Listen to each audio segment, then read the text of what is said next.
Hello viewers, welcome back to our education dream light channel. বরাবরের মতো তোমাদের সামনে আমি আজকে আরেকটি ক্লাস নিয়ে উপস্থিত হয়েছি। আজকে আমাদের ক্লাসটি হচ্ছে কম্প্লিটিং সেন্টেন্স। কম্প্লিটিং সেন্টেন্স এসএসসি থেকে শুরু করে এইচএসসি, তারপর যত এডমিশন টেস্ট, বিভিন্ন প্রতিযোগিতামূলক পরীক্ষায় এগুলো আসে। তো আজকে আমি সাধারণত এইচএসসি বন্ধুদের জন্য এই কম্প্লিটিভ সেন্টেন্সটি কনসেপ্টটা ক্লিয়ার করার চেষ্টা করেছি। এবং কমপ্লিট সেন্টেন্সে অনেকে অনেকভাবে চেষ্টা করে, কিন্তু কিভাবে করতে হয় সেটাই অনেকে বুঝতে পারে না। আজকে মাত্র সংক্ষিপ্ত কয়েক মিনিটের ক্লাসে আমরা সম্পূর্ণ একটা বিষয় ক্লিয়ার করবো, যা 70 থেকে 80% ক্লিয়ার হয়ে যাবে তোমার কমপ্লিট সেন্টেন্সের প্রবলেমগুলো। সো ক্লাসটি ভিডিও না টেনে একটু ভালো করে বোঝার চেষ্টা করবে। আগে দেখো, প্রথমেই এইচএসসি পরীক্ষায় কী আসে, complete the sentence using suitable ক্লসেস or phrases. অর্থাৎ ফ্রেস আর ক্লসটা কি, এটা আমাদের প্রথম জানতে হবে। বিষয়গুলো একটু বোঝার চেষ্টা করো, কীভাবে করতে হয় এটা দেখো।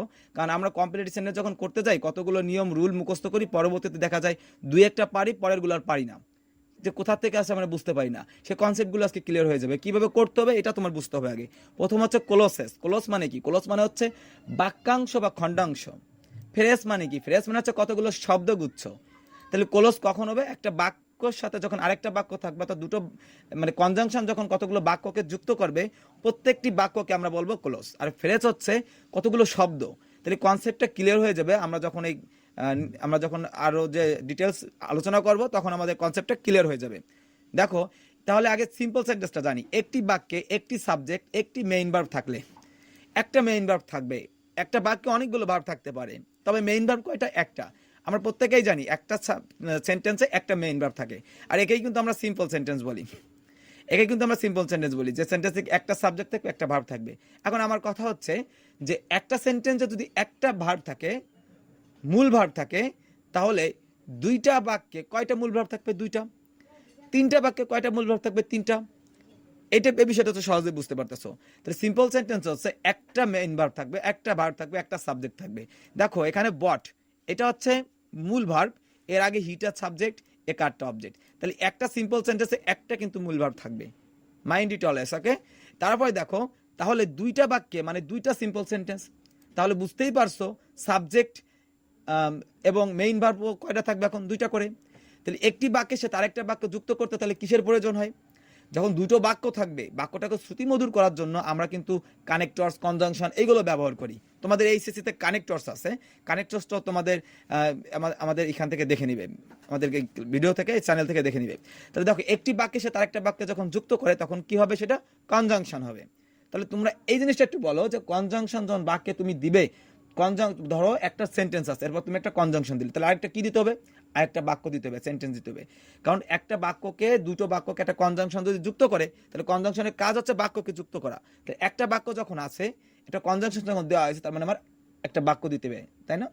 এবার দেখো এই কনজাংশনগুলো কি কি, সেগুলো কনজাংশনগুলো হচ্ছে দো, although, but, if, unless, so that, as if, as though, till, until. এখানে একটা জিনিস আমি ক্লিয়ার করব, এই যে টিল, আনটিল, এই টিল, আনটিল বিষয়টা হচ্ছে, এখানে টিলে দেখো, এখানে টিলে কিন্তু দুইটা এল। এটা আমরা অনেকে ভুল করি। এই টিলে এখানে কয়টা এল? টিলে কিন্তু এখানে দুইটা এল, কিন্তু আনটিলে কয়টা এল হবে? একটা হবে। এই এডমিশন টেস্ট, বিভিন্ন জব ক্ষেত্রে এই কাইটা স্পেলিং এটা আসে মাঝে মাঝে। তো এই যে কনজাংশনগুলো আছে, যে কনজাংশনগুলো আছে, কনজাংশনের ব্যবহারগুলো আমরা পরবর্তী ক্লাসগুলোতে দেখব। কিন্তু তুমি ফ্রেজ এবং কনজাংশন দুটো দিয়ে কীভাবে করতে হয়, যে কনজাংশন ছাড়াও তুমি মোস্ট অফ দ্য সেন্টেন্স, অধিকাংশ সেন্টেন্স তুমি এই নিয়ম ছাড়াও তুমি করে আসতে পারবে। মজার একটা বিষয় না? তাহলে আসো আমরা শুরু করি। তাহলে কমপ্লিটিভ সেন্টেন্স দুইভাবে করতে হয়।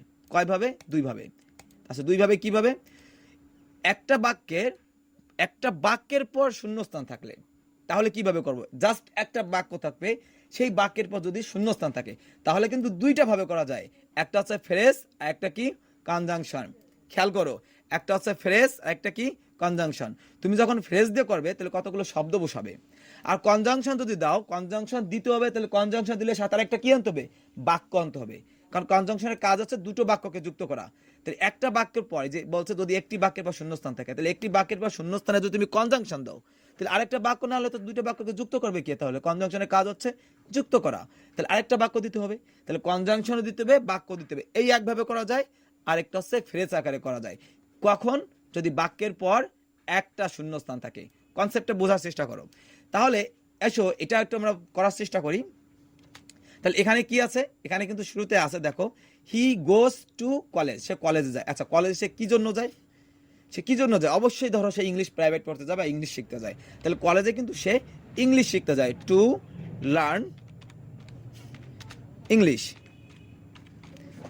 তাহলে এখানে টু লার্ন ইংলিশ, সেই যে ইংলিশ শিখতে যায়, এখানে কিন্তু আমি একটা সাবজেক্টও দিই নেই, ভার্বও দিই নেই, অবজেক্টও দিই নেই, মানে আমি সাবজেক্ট ভার্ব দিই নেই, তারপর আমি কিন্তু কনজাংশন দিই নেই। তাহলে আমি এইগুলো কি দিলাম, এগুলো এই যে কতগুলো শব্দ মিলে, এই যে কতগুলো শব্দ মিলে কিন্তু কতগুলো শব্দ মিলে তোমার এখানে কি কাজ করছে, কতগুলো শব্দ মিলে এখানে তোমার একটা কতগুলো শব্দ মিলে ফ্রেজ হয়েছে এবং একটা অর্থ বহন করছে, তার মানে এটা হচ্ছে ফ্রেজ। তো এবার দেখো আমি যদি এটা করি তাহলে কি হবে, একটু খেয়াল করো, এখানে যদি আমি করি তাহলে যেটা হচ্ছে সেটা হচ্ছে যখন আমি সো দ্যাট দিলাম, এই সো দ্যাট, তাহলে এই কনজাংশনের নিয়মটা তোমার জানতে হবে। সো দ্যাট দেওয়ার পর আমি বাকি আরেকটা একটা সাবজেক্ট দেওয়া লাগছে, দেখো হি একটা সাবজেক্ট দিছি, তারপর দেখো এই যে ভার্ব দিচ্ছি, এই যে লার্ন কি ভার্ব না, ভার্ব, ভার্ব দিলাম,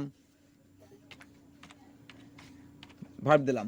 তার মানে কি হলো বিষয়টা, এখানে বিষয়টা হলো আগের সেন্টেন্সটা যখন আমি ফ্রেজ দিয়ে করছি তখন কিন্তু শুধু কতগুলো শব্দ দিয়ে অর্থ অর্থ অর্থ বহন করে এরকম কতগুলো শব্দ দিয়ে আমি বাক্যটাকে পূরণ করার চেষ্টা করছি। পরবর্তী আমি কি করছি, যখন আমি সো দ্যাট দেখো আমি সো দ্যাট একটা কনজাংশন যখন দিছি, এই সো দ্যাট কনজাংশন দেওয়ার পর আমার কিন্তু আর একটা বাক্য তৈরি করা লাগছে, যেখানে একটা সাবজেক্ট থাকবে, একটা ভার্ব থাকবে, অবজেক্ট থাকবে। কথা বুঝছো? তাহলে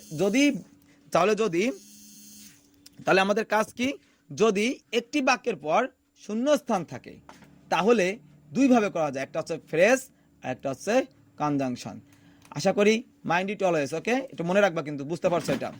পরবর্তী দেখো যদি একটি বাক্য এবং কনজাংশন থাকে তাহলে কিভাবে করব, একটু খেয়াল করো, যদি একটি বাক্য এবং কনজাংশন থাকে তাহলে কিভাবে করবো আমরা, তাহলে অবশ্যই এবার শুধু বাক্য বসাতে হবে। যখন কি থাকবে, যখন একটি বাক্য থাকবে, বাক্যের পর কনজাংশন দেওয়া থাকবে, কনজাংশনের কাজ কি, দুটো বাক্যকে যুক্ত করা, তাহলে এবার কিন্তু কনজাংশন দেওয়া থাকবে, শুধু বাক্য বসাতে হবে। তাহলে অ্যাজ ইফ কিন্তু একটা কনজাংশন, আমি কিন্তু এখানে কতগুলো কনজাংশন তোমার এখানে বসাই দিছি, দেখো এই যে দো, অল দো, but, if, unless, so that, এই যে অ্যাজ ইফ, অ্যাজ দো, তাই না, কতগুলো কনজাংশন আমি এখানে বসাই দিছি। তার মানে কতগুলো কনজাংশন যেহেতু আমি এখানে বসাইছি, তার মানে অ্যাজ ইফটা কিন্তু একটা কনজাংশন, অ্যাজ ইফ একটা কনজাংশন। তাহলে আমার এখানে কি দিতে হবে, এখন এখানে শুধু আমার একটা বাক্য দিতে হবে। তাহলে একটা সাবজেক্ট দেবো, হি প্রেটেন্ডস, সে এমন ভান করে যেন সে সব কিছু জানে, সে সব কিছু জানে।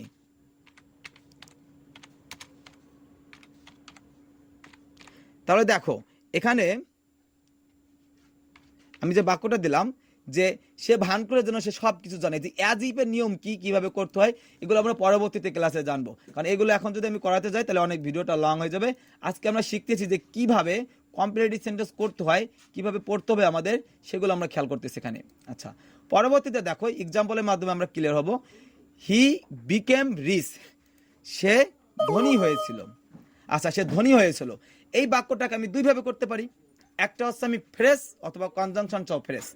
দেখো এখানে কিন্তু বাক্যের পর ডাইরেক্ট একটা শূন্যস্থান দেওয়া আছে, আবার আই উইল বাই এ কার, এখানে কিন্তু এই সেন্টেন্সটার পর একটা কনজাংশন দেওয়া আছে, তাহলে এবার কিন্তু আমার শুধু সেন্টেন্স দিতে হবে। তাহলে যখন সেন্টেন্সের পরে একটা শূন্যস্থান থাকবে সেটা দুইভাবে করা যায়, একটা হচ্ছে ফ্রেজ আর একটা হচ্ছে কি কনজাংশন সহ ক্লোজ, অর্থাৎ তোমার আরেকটা বাক্য।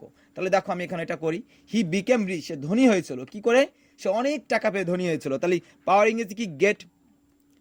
তাহলে এই গেটটা কিন্তু দেখো, গেটটা যখন তুমি দিলে এটা মূল ভার্ব, তাই না, গেট মূল ভার্ব, কিন্তু যখন তুমি এর সাথে আইএনজি দিবা তারপর টু দিবা, তখন কিন্তু এগুলো তোমার যাকে বলে নন ফাইনিট হয়ে যায়। এই ফাইনিট নন ফাইনিট একটা ক্লাস আমরা খুব তাড়াতাড়ি নিব। তাহলে দেখো আমরা কি করলাম, এই যে গেটের সাথে আমি আইএনজি দিলাম, গেটিং,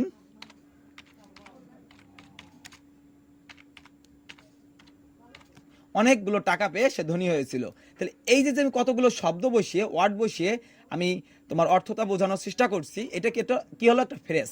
দেখো তোমরা কিন্তু অনেকে, যে আমি অ্যান্সারগুলো করতেছি হয়তো অনেকে বুঝতেছো না যে কীভাবে হচ্ছে, মাত্র কয়েক মিনিটে আরও দুইটা ক্লাস দিব, তোমার এই ফ্রেজ কনজাংশন প্রত্যেকটা তুমি করতে পারবে, এবং এই ফ্রেজ কিছু নিয়ম টেকনিক শেখাই দেবো, যে প্রত্যেকটা ওয়ার্ড তুমি মানে সুন্দরভাবে সাজিয়ে তুমি এবার সেন্টেন্সগুলো পূরণ করতে পারবে, খুবই সহজ বিষয়গুলো।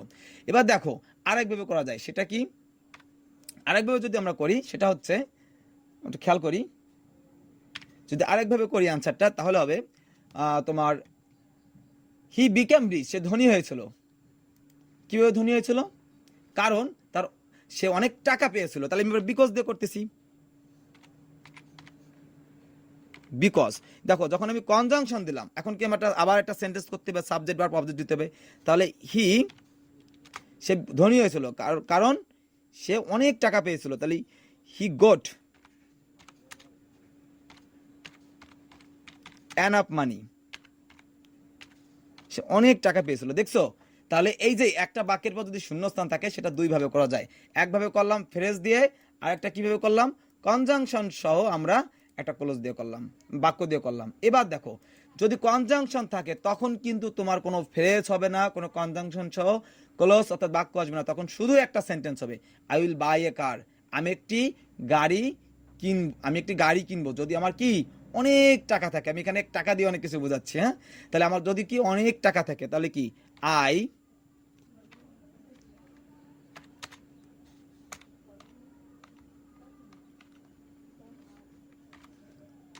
I have enough money। তাহলে এসএসসি বন্ধুরা, তোমাদের আমি যে বিষয়টা বোঝাতে চাইছি এখানে, তোমরা আশা করি সহজে বুঝতে পারছো কমপ্লিট সেন্টেন্স কিভাবে করতে হয়। কমপ্লিট সেন্টেন্স দুইভাবে করা যায়। একটা হচ্ছে তোমার যাকে বলে ফ্রেজ এবং কনজাংশন সহ ক্লোজ, আরেকটা হচ্ছে বাক্য, আরেকটা হচ্ছে তোমার যদি কনজাংশন থাকে তাহলে শুধু সেখানে একটা বাক্য দিতে হবে। আমরা দুটো জিনিস ক্লিয়ার করছি। একটা হচ্ছে কি বলতো, আরেকবার রিপিট দিচ্ছি আমি, যে যদি একটা বাক্যের পর শূন্যস্থান থাকে তখন তাকে ফ্রেজ অথবা সেই বাক্যটাকে কনজাংশন অথবা একটা বাক্য দিয়ে পূরণ করা যেতে পারে। আর যদি কনজাংশন থাকে সেখানে আর কোনো ওয়ে নাই, জাস্ট একটা সেন্টেন্স দিয়ে অর্থ সহভাবে তোমার ওই কনজাংশনের রুল অনুযায়ী ফলো করে সেটা পূরণ করতে হবে। পরবর্তী ক্লাসগুলো আমাদের ফ্রেজ এবং কনজাংশনের ক্লোজ সম্পর্কে আমরা বিস্তারিত ক্লাসগুলো নিব। দুই একটা ক্লাস কমপ্লিট সেন্টেন্স অল্প সময়ের মধ্যে আমরা শেষ করব। যদি আমাদের চ্যানেলে নতুন হয়ে থাকো তাহলে চ্যানেলটি সাবস্ক্রাইব করো এবং বেল আইকনটি বাজিয়ে দাও, যাতে প্রতিনিয়ত তুমি আমাদের আপডেট বাই আপডেট ভিডিওটি পেয়ে যাও। এবং যদি তোমার ভিডিওটি ভালো লাগে তোমার বন্ধুকেও এটি শেয়ার করতে পারো। তো আজকে বন্ধুরা এ পর্যন্তই। ভালো থাকবে, টেক কেয়ার।